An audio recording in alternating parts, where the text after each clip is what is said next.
సూర్య గారు, కార్తీ గారు, very hearty welcome once again close up నుంచి. Good evening. సో ఈరోజు మిమ్మల్ని ఇద్దరిని ఒక్కసారి మీ చైల్డ్హుడ్కి తీసుకొని వెళ్ళి క్వశ్చన్స్ అడగాలనుకుంటూ ఉన్నాము. సో నేను అడిగేటువంటి ఈ ప్రశ్నలకి ఎవరు ఎక్కువగా చేసేవాళ్ళు ఈ విషయాలు అనేది మీరు చెప్తే సరిపోతుంది.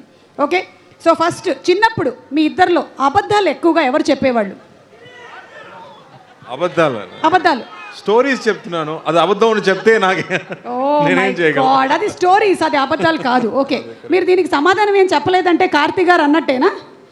ఆయన he's only telling. Okay, diet skip చేసింది ఎవరు ఎక్కువగా ఒక టీనేజ్కి వచ్చిన తర్వాత?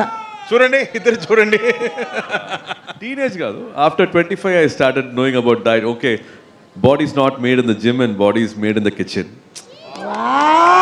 So only after 25 I got to know about it. Whatever you do gymming, no use. Yeah. You have to zip up your mouth, then the body changes. Right, sir. But నాకు most of mouth the లో time, zip లేదు. and మా bodies ఎక్కువసేపు కిచెన్లోనే ఉంటుంది.